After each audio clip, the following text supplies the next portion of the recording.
우리가 살다가 어떤 어려운 일들을 만날 때요, 항상 기억해야 할 것이 하나님은 반드시 우리에게 피할 길을 여시고 어떠한 시험도 이기게 하시는 하나님이시라는 것입니다. 여러분 믿으십니까? 그러므로 우리는 항상 하나님께 인도하심을 구해야 합니다. 또한 그렇기 때문에 우리가 하나님의 인도하심을 받기 위해서는 어떤 처지와 형편에 있든지 가장 먼저 점검할 것은 처지나 형편에 대한 해결책이 아니고 하나님과의 관계가 좋은가 하는 것입니다. 제가 얼마 전에 말씀을 나눌 때 믿음을 점검해라 라는 이 말씀도 같은 맥락입니다. 우리가 점검할 것은 내가 지금 하나님과의 관계가 올바르게 되어 있는가예요. 어떤 분들은 형편이 참 좋아 보이는데 주님과 관계는 정말로 형편없이 무너져 있는 분들이 계시고, 또 어떤 분들은 말할 수 없는 시련 가운데 계시지만 하나님과의 관계는 그 어떤 때보다 친밀하고 견고한 분들이 계십니다. 여러분들은 어떤 편을 선택하시겠습니까? 일들은 너무너무 잘 돼요. 사업을 하고 있다면 매출도 계속해서 성장하고 있고 새로운 계약들도 계속해서 맺어지고 있고 너무너무 일도 잘 돼. 쉴 틈이 없이 너무너무 잘 돼요. 주일 지킬 여력도 없어요. 근데 하나님과의 관계는 완전히 무너져 있는 거죠. 그러나 건강도 안 좋고 하는 일도 안 되고 가족들도 정말 너무너무 힘이 들고, 그럼에도 불구하고 하나님과의 관계는 너무나도 친밀해요. 그 속에서 누리는 평안이 있고 기쁨이 있고 감사가 있어요. 여러분은 무엇을 선택하시겠습니까? 다시 한번 말씀드리지만 우리가 항상 분별하고 먼저 점검해야 할 것은 하나님과의 관계라는 것입니다. 하나님과 관계에서 우리의 삶의 모든 것 그리고 내일의 삶이 결정되기 때문입니다. 이스라엘 백성들이 가나안 땅을 점령하고 이제 그 땅에 이제 정착할 즈음에 하나님께서 두 가지 명령을 내리십니다. 하나는 뭐냐면 어제 나누었던 도피성을 세우는 것이었습니다. 살인자의 생명도 귀하게 여기라는 것이죠. 그래서 가나안 땅 전역에다 6곳에 도피성을 세우셨습니다. 두 번째 명령하신 것이 뭐냐면 레위 지파를 위한 성읍을 각 지파의 땅에서 48개의 성읍을 세워서 레위 지파에게 살게 하라는 것이었습니다. 오늘 본문의 이야기입니다. 우리가 읽지 않았던 이제 그 본문 중간에는 이제 레위 지파의 각 족속들 안에 족장들의 이 가문들이 어느 성읍에 이렇게 차지했는가의 내용들이 소개되어 있는 부분입니다. 그것은 애초에 하나님께서 모세에게 명령하신 것이었어요. 그런데 이스라엘 지파 족장들이 이 이스라엘 지파가 레위 지파에게 이 성읍을 내어주지 않는 거예요. 그래서 이 레위 지파 족장들이 찾아가서 우리에게 성읍을 달라고 요구하는 것입니다. 2절을 보면 주님께서 모세를 시켜서 우리가 거주할 성읍과 우리의 가축을 먹일 목장을 우리에게 주라고 명령하셨습니다. 이것은 모세 때부터 하나님께서 명령하신 거였어요. 그래서 이 족장들의 요구를 들은 여호수아와 또 제사장과 각 지파의 족장들이 하나님의 말씀대로 레위 지파가 거주할 성읍과 땅을 내어주게 됩니다. 그런데 여기서 한 가지 궁금한 것이 뭐냐면 하나님께서는 분명히 우리가 이 앞에 나눴어요. 하나님이 레위 지파의 기업이라고 말씀하셨습니다. 그러면 레위 지파의 성읍과 가축 칠 땅은 하나님께서 직접 주셔야 되지 않습니까? 만약 레위 지파도 살아야 할 성읍과 가축 칠 땅이 필요하다면 아예 처음부터 애초에 이 각 지파의 땅을 분배할 때 레위 지파의 땅도 같이 제비뽑기 해가지고 어느 한 지역을 정해서 레위 지파의 땅으로 그냥 나눠 주면 되잖아요. 그런데 하나님은 이렇게 레위 지파의 땅을 그때 제비 뽑기 할 때 주시지 않고 계시다가 다른 지파에게 땅을 배분한 다음에 그 지파에게 레위 지파가 살 성읍을 내어주라고 하시는 이런 복잡한 방법을 취하고 계신단 말이에요. 아예 처음부터 그냥 하나님께서 레위 지파의 땅을 기업으로 딱 떼가지고 제비 뽑아가지고 주면 엄청 간단하잖아요. 너무너무 효율적인 방법 아니겠습니까? 그런데 그렇게 하지 않고 이 나머지 지파에게 땅 다 분배한 다음에 그 땅에서 몇 성읍을 떼가지고 각각 레위 지파에게 주게 하셨단 말이에요. 여기에는 하나님의 깊은 뜻이 있다는 것입니다. 하나님은 레위 지파가 함께 몰려서 살게 하지 않으셨어요. 모든 지파 속에 들어가 살게 하신 거예요. 이유는 레위 지파가 맡은 영적인 사명 때문이에요. 레위 지파의 사명 자체가 영적인 사명이었어요.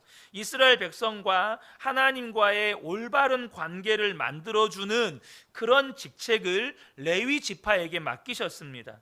레위 지파가 각 지파 속에 들어가서 하나님의 율법을 가르치고 성전에서 하나님께 제사 드리는 일을 담당하게 하신 거예요. 그래서 레위 지파는 어느 한 지역에다가 레위 지파의 기업을 주신 게 아니고 각 지파의 땅에서 레위 지파가 거할 기업으로서 성읍과 땅을 분할받게 하신 거예요.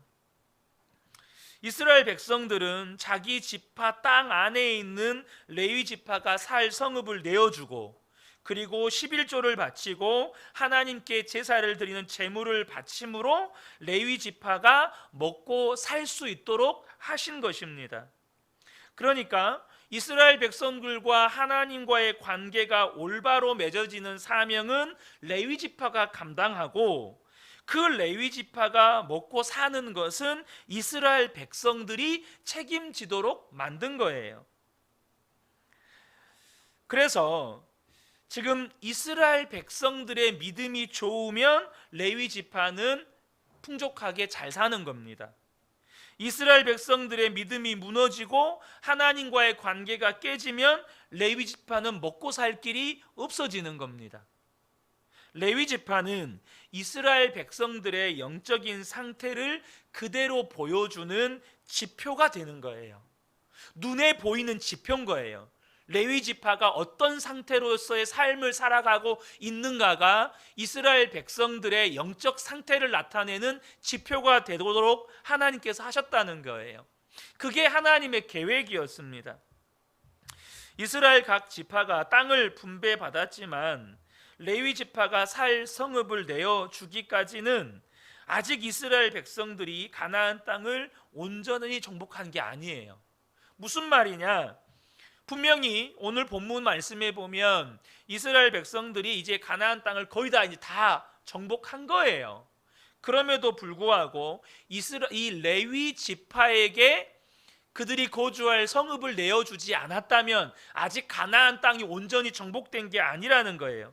그래서 성경은 뭘 이야기하냐면 오늘 본문에 이스라엘 백성들이 레위 지파에게 성읍을 내어주고 나니까 비로소 가나안 땅에 평안이 임했다고 말씀합니다. 전쟁이 끝났어요.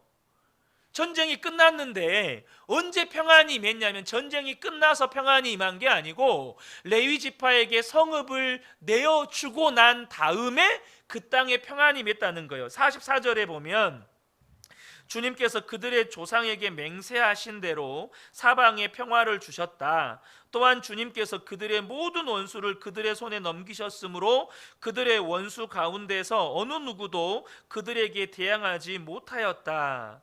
자, 이 평안이 언제 임하냐면 이스라엘 각 지파가 레위 지파에게 그들이 거주할 성읍을 내어주고 난 다음에 이 평안이 이스라엘 백성들에게 임했다라는 겁니다. 굉장히 중요한 메시지가 담겨 있어요. 이스라엘 백성들이요, 땅도 차지했어요.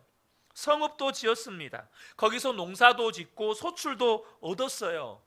그럼 된 거 아닌가요? 땅도 차지했지, 도시도 건설했지, 농사를 지어서 소출도 얻었지, 먹고 사는데 아무런 문제도 없고 이제는 삶을 살아가는데 어려움이 없어요. 그러면 끝난 거 아닙니까?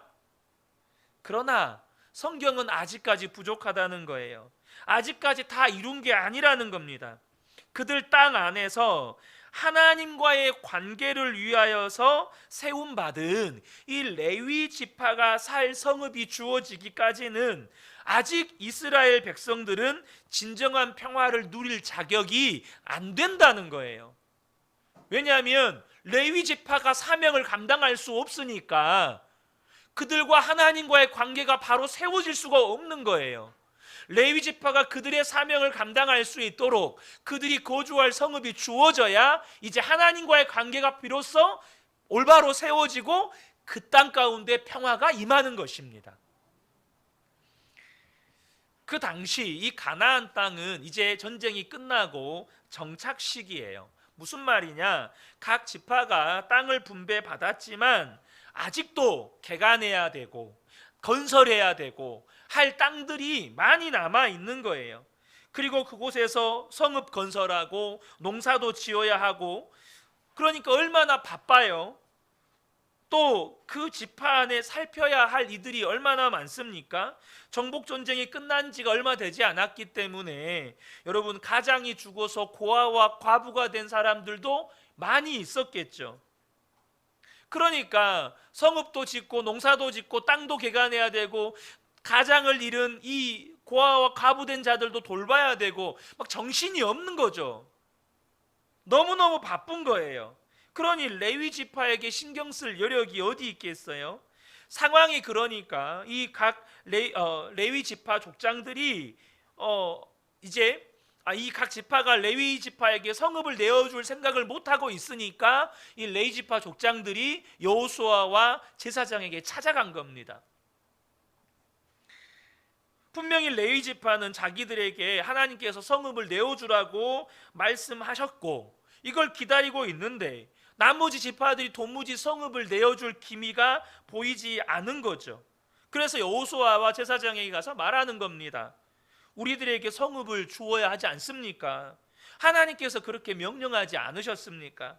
그렇게 요구하고 이스라엘 백성들도 그것이 하나님의 뜻인 것을 인정하고 그들에게 성읍을 내어주게 된 거예요.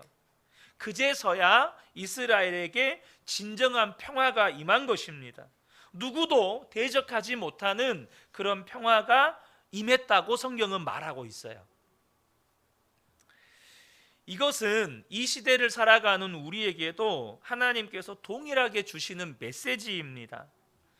우리 주변에는 이 이스라엘 백성들 안에 레위 지파처럼 전적으로 하나님의 나라와 선교 완성을 위해서 헌신하는 사역자들이 있습니다.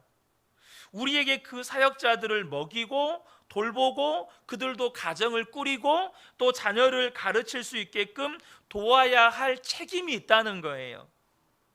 우리가 책임져야 할 레위인이 있다는 겁니다.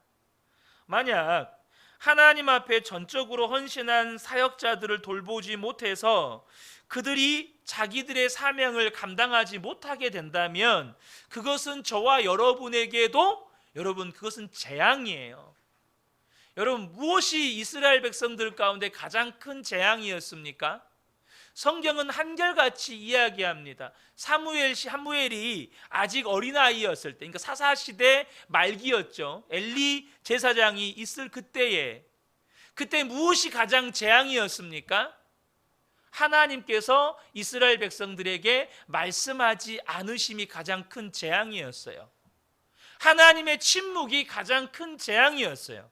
그래서 누구도 이스라엘 백성들에게 하나님의 말씀을 가르칠 사람이 없었어요. 누구도 하나님의 말씀을 선포해 줄 사람이 없었어요. 그것이 이스라엘 백성들에게 가장 큰 재앙이었어요. 말라기 선지자를 끝으로 예수님이 다시 오시기까지 대략 400년의 시간이 있었습니다. 그 400년의 시간을 우리 성경학자들은 암흑시대라고 이야기를 합니다. 왜 그렇습니까? 말라기 선지자 이후로 단 한 명의 선지자가 없어요. 그들은 400년 동안 예수님이 오실 때까지 하나님의 말씀을 듣지를 못합니다. 그것이 가장 큰 재앙이에요. 여러분, 어둠이 재앙입니까? 어둠 가운데 있는데 빛이 없는 게 재앙입니까? 어둠이 재앙이 아니에요. 전쟁이나 기근이나 여러분 엄청난 위험이 다가오는 게 재앙이 아닙니다. 어둠 가운데 있을 때 빛이 없는 게 재앙인 거예요. 우리 주변에 그렇게 헌신한 사역자들을 돌보지 못했을 때 그들이 사명을 감당하지 못하면 그 재앙은 고스란히 우리가 또 담당하게 된다는 겁니다. 이스라엘 백성들이 레위 지파가 먹고 살 수 있도록 섬기지 않아서 레위 지파가 하나님 앞에 올바로 제사하고 율법대로 살지 못하는, 그러니까 사명을 감당하지 못함으로 인해서 이제는 레위 지파도 사명이 먼저냐, 먹고는 살아야 될 거 아니에요. 그러니까 자기가 먹고 살기 위해서 자기가 살던 지역과 책임을 떠나서 온 이스라엘에 흩어 살던 때가 있었어요. 그때가 언제죠? 사사시대입니다. 이스라엘 백성들이 이 레위 지파를 돌보지 않은 거예요. 그래서 레위인들이요 어떻게 살았냐면 부유하고 유력한 어떤 개인 집에 들어가서 꼭 무당처럼 그 집안에서 제사장 역할을 했어요. 그러다가 이 사람이 조금 용하다 소문이 나면 더 유력한 사람들에게 스카웃돼서 가는 거예요. 네가 한 집안의 제사장이 낫겠냐, 한 무리의 제사장이 낫겠냐 해서 더 큰 월급을 주는, 더 많은 돈을 주는 사람들에게 스카웃돼서 팔려가는 거예요. 얼마나 타락했는지를 보여주는 사건이 하나 있죠. 레위 사람이 첩을 뒀어요. 쉽게 말하면 목사가 외도했다는 뜻이에요. 근데 그 첩도 얼마나 타락을 했는지 그 첩이 행음하고 친정으로 도망가 버렸는데 또 이 레위인은 그 첩을 찾으러 가요. 그래서 그 첩을 찾아서 데려오다가 베냐민 지파 땅에 들렀는데 그 땅의 불량배들에 의해서 이 레위 사람의 첩이 강간 살해를 당합니다. 그때 이 레위인이 어떻게 하죠? 이 첩을 12조각으로 나눠가지고 각 지파에 뿌립니다. 베냐민 지파가 행한 악행을 고발하기 위해서. 그래서 무슨 일이 일어납니까? 이스라엘 11개 지파와 베냐민 지파 간에 전쟁이 일어납니다. 그리고 그 전쟁으로 말미암아 베냐민 지파가 완전히 시몰살을 당하는데 성인 남자 600명을 제외하고 베냐민 지파가 다 죽습니다. 이게 사사시대 때 일어났던 일입니다. 사사기를 읽어보면 우리 입에 담기도 민망한 사건들이 계속 일어나요. 결국 레위 지파가 무너지니까 이스라엘 전체가 영적으로 무너지게 된 거예요. 그런데 이 일이 지금도 우리에게 너무나도 중요한 문제라는 겁니다. 저와 여러분이 항상 생각하셔야 돼요.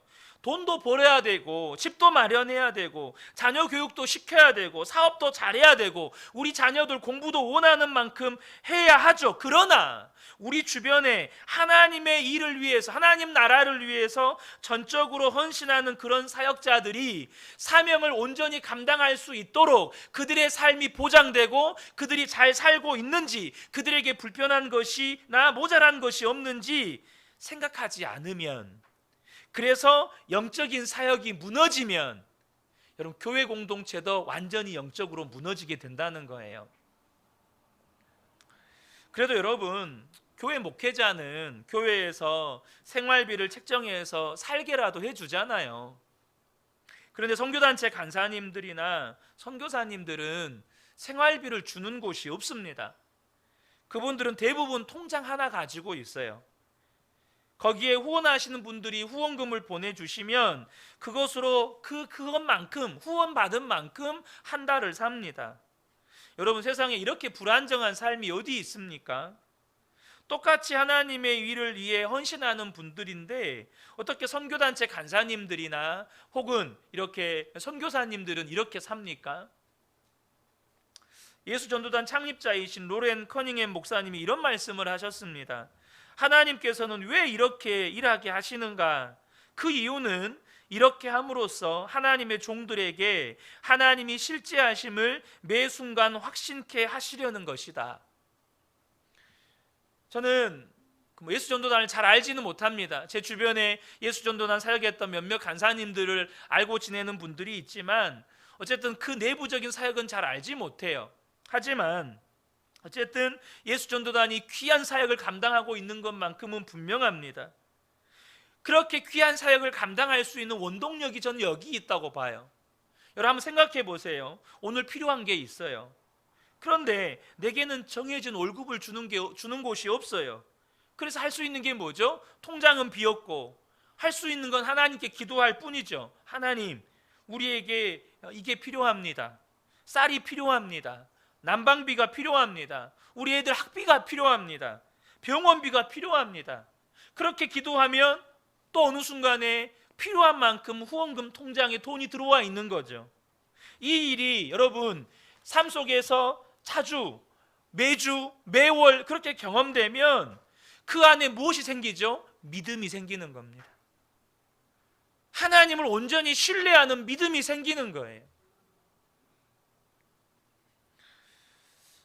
우리가 어떤 사역자를 돕는 일은 너무너무 중요한 하나님의 계획이라는 걸 아셔야 합니다. 때때로 목회자나 선교사님이나 또 선교단체 간사님이나 이런 분들을 후원하는 일이 부담스럽게 느껴지시는 분들도 있을 거예요. 우리 식구 먹고 사는 것도 쉽지 않은데 어떻게 그분들까지 후원하라고 하나. 근데 여러분 분명하게 아셔야 합니다. 하나님께서 교회에서 성도들에게 공급하시는 것으로 목회자들을 살게 하는 것은 놀라운 하나님의 계획이 있다는 거예요. 목회자가 교회와 성도들의 공급을 통해서 살면서 그 목회자는 성도들을 축복하고 진리의 말씀을 가르치는 일에 전념하게 되면 성도들 또한 그로 인하여서 믿음이 온전하게 서서 하나님이 주시는 복을 온전하게 누리게 되는 겁니다. 성도들이 목회자를 섬기고 목회자는 하나님 앞에 엎드려서 성도들을 축복하고 기도하고 성도들이 하나님의 말씀으로 바로 설 수 있도록 그렇게 섬기는 것이 하나님의 계획이라는 거예요. 여러분 주변에 여러분이 꼭 섬겨야 할 사역자들이 있으실 겁니다. 목회자들일 수도 있고 선교사님들일 수도 있고 선교단체 간사님일 수도 있고 신학대학교 교수님일 수도 있을 거예요. 어떤 복음 전하는 기관의 사역자일 수도 있겠죠. 여러분 꼭 기억하셔야 합니다. 여러분 주변에 여러분이 알고 있는 그런 사역자들을 잊으시면 안 돼요. 이스라엘 백성들이 레위 지파의 존재를 잊어버릴 때가 있었어요. 앞서 말씀드렸던 그 사사시대 때. 그러자 이스라엘 전체가 완전히 무너집니다. 사사시대만이 아니에요. 왕국시대도 마찬가지였죠. 하나님의 말씀을 전했다간 돌에 맞아 죽는 거예요. 회개하고 돌이키라고 외치면 돌에 맞아 죽는 겁니다. 그럴 때가 있었어요. 그래서 어떻게 됩니까? 이스라엘이 아수르와 바벨론에 망하게 되는 거예요.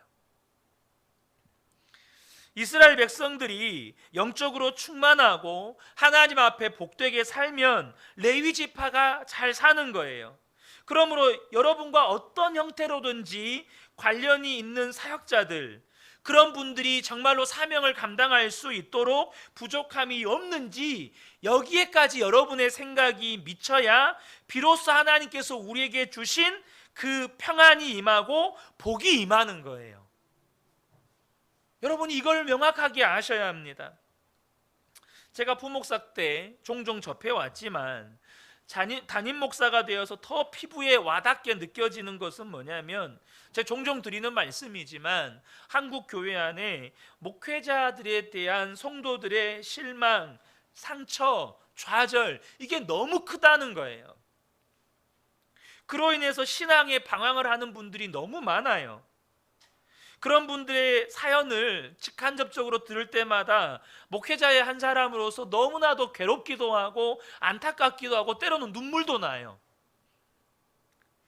그러다 보니 이 목회자에 대한 좌절이나 상처나 실망 때문에 어떤 사역자나 목회자들을 돕는 일에 대해서 마음을 닫고 계시는 분들도 있어요. 그런데 여러분 꼭 기억하셔야 될 게 뭐냐 하면 목회자들이 무너져요. 선교사님들이 무너져요. 사역자들이 살 길이 없어지면 어떤 일이 벌어질까요? 한국교회의 미래가 없어지는 겁니다. 몇 해 전부터요. 몇 해 전부터라고 딱 꼬집어서 말하기는 힘든데요. 이미 신학교 학생들의 지원자 수가 급감하고 있어요. 신학교 지원자들의 숫자가 급감해요. 이제는 정원도 못 채우고 있는 실정입니다. 국내 최대 교단이라고 하는 우리 교회가 속해 있는 교단 총회 신학교도 아슬아슬해요. 그러다 보니까 경쟁을 통해서 신학생을 선발하는 게 아니다 보니까 신학생들의 질이 떨어진다는 우려의 말들도 있어요. 왜 이렇게 신학교에 지원하는 이런 예비 신학생들이 없어질까요? 신학생이 목회자의 길이 매력이 없기 때문입니다. 무슨 말이냐?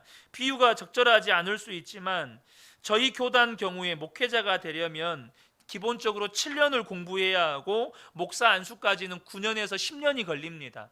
학부 4년, 대학원 3년, 그리고 또 시험 합격하고 강도사 1년, 또 시험 보기까지 1년, 강도사 기간 1년, 그래서 목사 안수를 받는데 한 번도 안 떨어지고 하면 9년. 중간에 휴학을 했거나 시험에 떨어지거나 하면 10년이 넘어가죠. 그런데 제가 올해 참석했던 세미나 강사 목사님이 하나님께 그런 기도를 했다고 그분이 그러셨어요. 목사나 의사나 똑같은 시간을 공부하는데 의사는 의사 타이틀을 다는 순간 억대 연봉 벌고 목사는 목사 타이틀을 다는 순간 생활 보호 대상자 되고 하나님 이게 뭡니까? 이렇게 기도를 했대요. 목사의 타이틀을 다는 순간 한국교회 목회자의 80-90%는 생활 보호 대상자가 됩니다. 저희 시찰에 규모가 상당히 큰 교회 담임 목사님도 한 8개월 전부터 부목사를 구하려고 구인 공고를 냈는데 지원자가 없대요. 여러분, 이렇게 가면 결과가 어떻게 될까요? 하나님께 제대로 헌신된 전임 사역자들이 줄어들면 한국 교회가 무너지는 거예요. 대형 교회라고 별 대책이 있을 것 같습니까? 그렇지 않아요. 그러면 우리 자녀들, 우리의 후손들의 영적인 돌봄은 누가 해줍니까? 우리 성도님들은 우리 교회도 작은 교회고 열악한 교회라고 생각하시는 분들이 대부분이시겠지만 막상 제가 목사님들을 뵈면요, 지금 당장 교회 문을 닫아야 할지 말아야 할지 고민하는 목사님들이 얼마나 많은지 모릅니다. 너무너무 많아요. 지난 2년간 한국교회가 9,000개가 문을 닫았다고 이야기를 하죠. 생활을 해야 하기에 할 수 없이 사역을 하다 보니까 생활을 해야 하기에 사역을 하면서 생활이 안 되니까 어쩔 수 없이 이제는 일을 합니다. 그럼 하루 종일 나가서 일을 하고 이제 들어와서 새벽 예배를 인도해야 되는데 새벽 예배를 인도할 수 있습니까? 너무너무 몸이 피곤한데 수요일 날 말씀은 제대로 준비할 수 있을까요? 주일 말씀은 제대로 준비할 수 있을까요? 결국 그 피해가 고스란히 성도들에게 돌아갑니다. 선교단체 간사님들, 선교사님들, 그분들이 살 수 있어야 돼요. 여러분, 누구를 통해서 그분들을 먹이고 살립니까? 여러분 기억하셔야 돼요. 여러분들을 통해서 하나님들은 사역자들을 먹이시고 살리는 일을 하세요. 성도님들을 통해서 그분들을 먹이고 살리는 일은 곧 하나님이 공급하시는 것과 같고 그분들을 통하여 하나님이 주시는 복은 섬기는 성도님들이 다시 누리는 거예요. 레위 지파의 존재는 이스라엘 백성들과 하나님과의 관계를 보여주는 것이었습니다. 그래서 우리가 꼭 기억해야 될 것이 우리 주변의 사역자들을 잘 섬기기도 해야지만 그것의 핵심은 뭐냐면 하나님과의 관계예요. 하나님과의 관계. 이스라엘 백성들이 그 가나안 땅을 차지하는 게 중요한 게 아니고 하나님과의 올바른 관계를 세우는 일이 더 중요했다는 거예요. 지금 땅을 이제 막 정복한 땅을 개간하고 농장지를 제대로 만들고 성읍을 건설하고, 이것보다 더 중요한 건 하나님과의 관계다라는 것을 말씀하시는 거예요. 이것이 오늘 본문 말씀이 우리에게 주시는 중요한 메시지예요. 전 사실 미국을 좋아하지 않습니다. 싫어하는 것도 아니지만 어쨌든 미국이 오늘날 돌아가는 모습을 보면 정말로 하나님을 믿는 믿음의 고백 위에 세워진 나라인가 의심스러울 정도로 국가의 정책들이나 법들이 그렇게 성경을 거역하는 일들이 너무너무 많죠. 그럼에도 불구하고 하나님께서 미국에 여전히 복을 주시는 이유는 뭐냐 하면, 저는 그 원인 중에 하나가 미국이라고 하는 나라가 청교도들의 신앙 위에 세워진 나라이기 때문이에요. 우리가 이번 주간에 나누면서도 말씀을 나누었지만, 여러분, 요셉의 믿음 때문에 요셉의 후손들이 복을 받아요. 그렇죠? 유다의 믿음 때문에 유다의 지파 자손들이 복을 받아요. 마찬가지로 청교도들이 이 아메리카 땅에, 아메리카 대륙을 밟았을 때 그들이 먹고 사는 문제도 중요했지만 가장 먼저 했던 일은 하나님을 예배하는 것이었고, 그들의 집을 건설하기 이전에 주님을 예배하는 성전을 짓는 일이었어요. 그들의 믿음 때문에 하나님께서 이 미국이라고 하는 나라가 정말 잘못하고 있는 게 너무너무 많거든요. 그래도 복을 주시는 거예요. 여러분, 중요한 건 하나님과 우리와의 관계인 거예요. 그러므로 저와 여러분이 꼭 기억하셔야 될 것이, 어떤 상황과 형편에서도 하나님과의 관계의 친밀함을 점검하시라는 거예요. 여러분, 요즘 하나님과의 관계가 어떻습니까?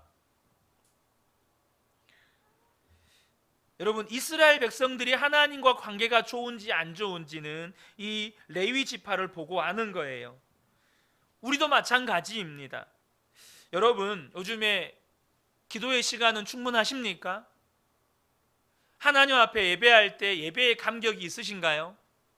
말씀을 읽으면 말씀이 기쁘고 즐겁고 말씀에 순종하고자 하는 마음의 소원이 일어납니까? 하나님을 신뢰하기 때문에 어떠한 처지와 형편에서도 하나님이 믿어지니까 두려움도 염려도 근심도 걱정도 없고 담대함이 있습니까? 이것을 항상 확인하고 사셔야 한다는 겁니다.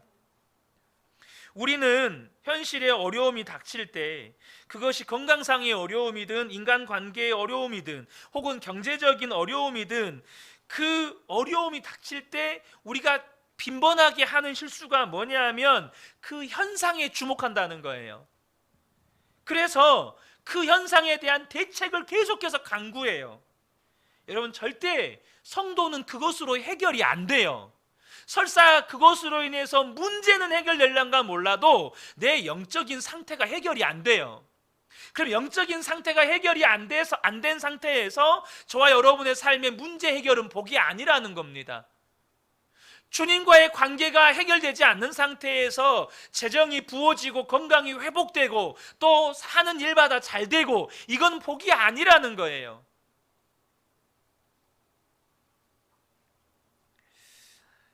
어떤 분들은 그런 질문을 해요. 저는 그런 질문을 받아본 적도 있습니다. 기도하면 하나님이 돈 줍니까? 기도하면 하나님이 밥을 줍니까? 하나님을 바라보면 하나님이 그 문제 해결해 줍니까? 여러분, 해결해 준다 안 해준다를 떠나서 왜 그런 질문을 할까요? 그런 질문을 하는 이유는 한 번도 하나님이 재정을 공급해 주시고 문제를 해결해 주신 것을 경험해 보지 못했기 때문이에요. 왜 그런 질문을 하죠? 하나님을 온전히 한 번도 믿어본 적이 없기 때문이에요. 하나님을 한 번도 제대로 믿어본 적이 없기 때문에 하나님께 기도하면 돈 줍니까? 밥을 줍니까? 문제를 해결해 줍니까? 이런 말이 나오는 거예요. 성경이 이미 모든 것을 기록하고 있잖아요. 하나님께 기도하면 문제가 해결이 돼요. 우리의 문제는 뭐죠? 문제가 해결될 때까지 기도해 본 적이 없어요. 하나님이 역사하실 때까지, 끝장날 때까지 기도해 본 적이 없어요. 목숨을 걸고 기도해 본 적이 없어요. 아니, 하나님 그리 아니하실지라도 저는 주님 한 분이면 충분합니다, 이런 고백을 할 믿음이 없어요. 다니엘의 세 친구들이요, 우린 죽어도 괜찮아요. 우리가 죽는다고 해도 하나님 살아계신 게 부정되는 거 아니고, 우리가 죽어도 하나님 여전히 만왕의 왕이시고 하나님 온 인류의 통치자시고 하나님 살아계신 하나님이니까 우리가 죽는 것과 하나님 살아계시냐 안 계시냐는 아무 상관이 없어요. 그래서 저는 괜찮아요. 우리는 하나님으로 충분합니다. 이것이 다니엘의 새 친구들의 믿음이었어요. 우리가 말씀 기도의 기간에 나누었지만 복은 하나님이 주십니다. 살 길도 해결 방법도 하나님이 눈을 열어주셔야 보이는 거예요. 또한 하나님이 그 길을 열어주셔야 해결이 되는 겁니다. 제가 이번 주 말씀 기도에 계속해서 이제 말씀을 준비하면서 우연히 연세중앙교회 윤석전 목사님이 아프리카 목회자들을 대상으로 하는 그 성회 영상의 편집되어 있는 거 한 10몇 분짜리 그 집회 영상을 잠깐 보게 됐습니다. 윤석전 목사님이 설교 시작부터 아프리카 목회자들을 얼마나 신랄하게 꾸짖는지 모르겠어요. 거기에 있는 그 목사님의 설교 메시지 그대로, 지금 당신들이 드리는 예배는 우리 교회 주일학교 예배 드리는 것보다 못하다. 정말로 영상에 보니까 목회자들이 말씀을 듣는 모습이 심령이 돌처럼 굳어져 있는 것 같은 그런 자세와 표정들이 영상에 막 담겨 있더라고요. 그냥 뭐 어떻게 하나 보자 막 이렇게 구경하는 듯한 그런 태도들. 그러자 목사님의 독설과 같은 설교가 시작되었습니다. 성도 뜯어먹고 사는 사기꾼 당신, 죽으면 지옥 간다. 회개해라. 하나님께 한 번도 드려보지 못한 당신들이 목사냐? 목사이기 전에 하나님이 만든 사람부터 되라. 말씀 앞에 아무런 감성으로 반응하지 않았던 바리새인과 제사장과 서기관들이 들었던 무서운 책망은 지금 당신들이 들어야 된다. 와, 정말 제가 그 자리에 있었으면 시험 들어서 나갔을 것 같아요. 정말 신랄하게 메시지를 전하시는 거예요. 그런데 놀라운 건 그 말씀을 전하는 가운데 목회자들이, 목사님은 계속 앞에서 설교를 하고 있는데 그 사역자들이 한 사람 두 사람 강단 앞으로 통로로 내려와서 통회하면서 회개하기 시작했어요. 그 자리에 엎어져서 막 통곡하면서 회개하기 시작했어요. 뭐 기도하자는 게 아니었어요. 말씀을 들으면서 가슴을 치면서 회개하기 시작했어요. 도저히 목사님이 설교를 할 수가 없어서 10분 동안 설교를 중단하고 기도하고 회개 기도를 한 다음에 다시 설교를 이어가셨어요. 그런데 제가 이 이야기를 하는 이유는 뭐냐면, 놀라운 건 그 다음이에요. 집회가 끝나고 수많은 사람들이 간증을 하기 위해 줄을 섰어요. 대부분이 다 치유의 간증이었어요. 아프리카라고 하는 이 환경이 열악한 의료 환경 때문에 여러분 치료를 기대하기 어려운 질병들이 굉장히 많습니다. 그냥 평생 만성 질환으로 가지고 가든가 아니면 중간에 죽든가, 이게 그냥 일상 삶이에요. 그런데 정말로 그 육신의 질병이 치료되었다고 간증하시는 분들이 막 진짜 줄을 쫙 이어섰어요. 이런 뭘 말하는 거죠?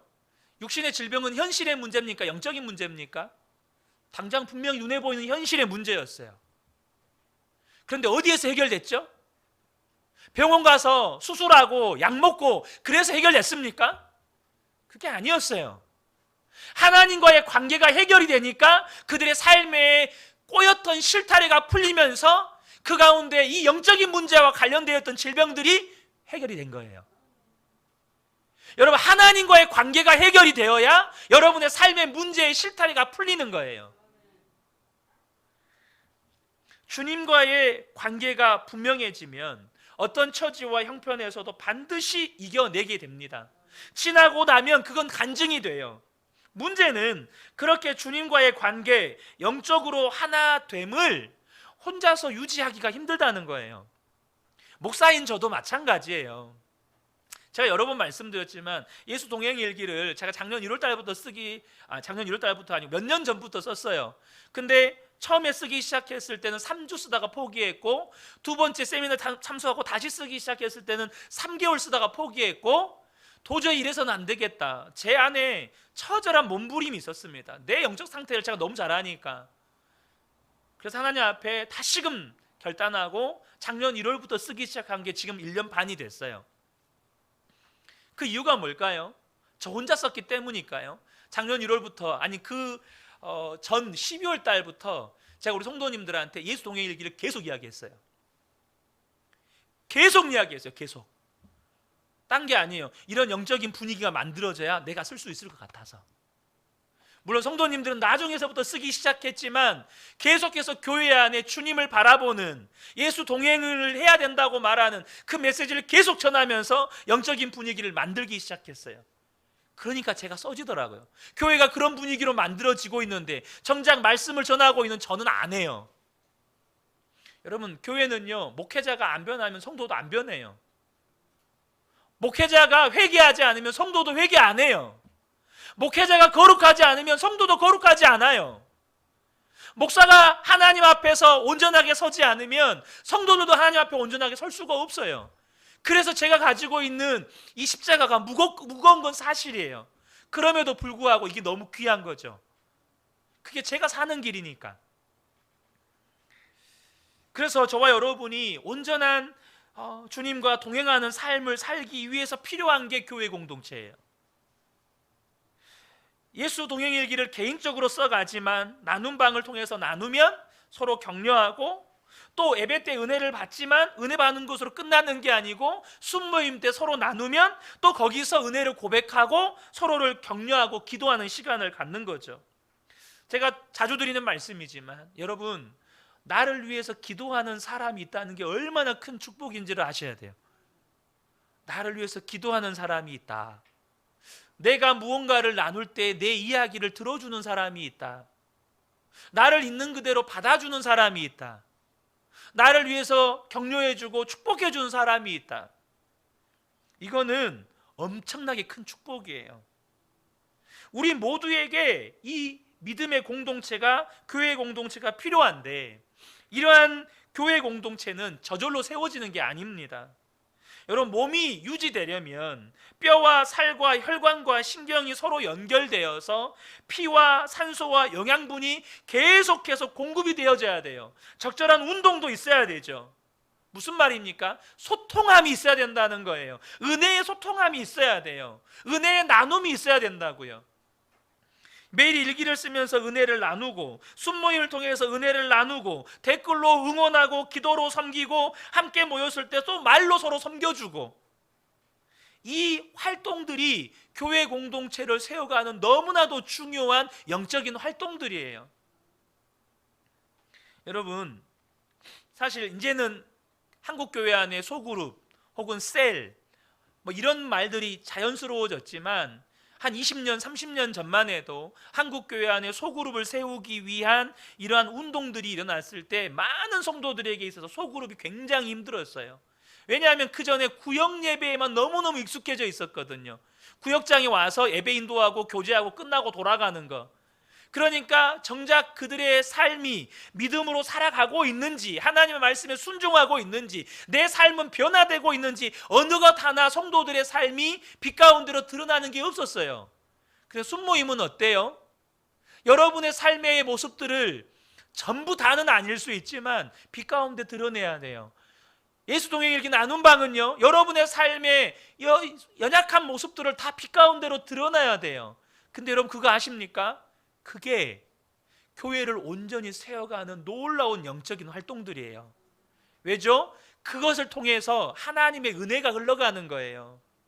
물론 하나님의 교회를 무너뜨리기 위해서 마귀가 역사하는 그런 역사의 역사도 있어요.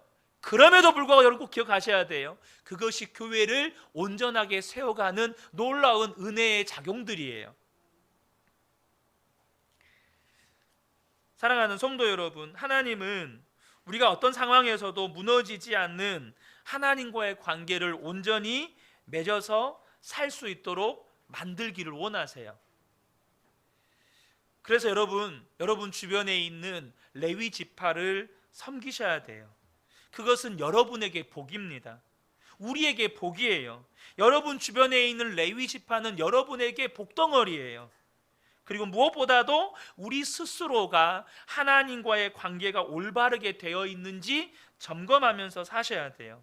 만약 지금 기도 생활, 말씀 생활 제대로 안 되고 있다면, 마음의 기쁨도 평화도 없다면, 언제부턴지 예수 동행기도 안 쓰고 있다면 여러분 그렇게 생각하셔야 돼요. 내가 지금 심정지가 왔구나, 내가 지금 뇌출혈이 왔구나, 이렇게 생각하셔야 돼요.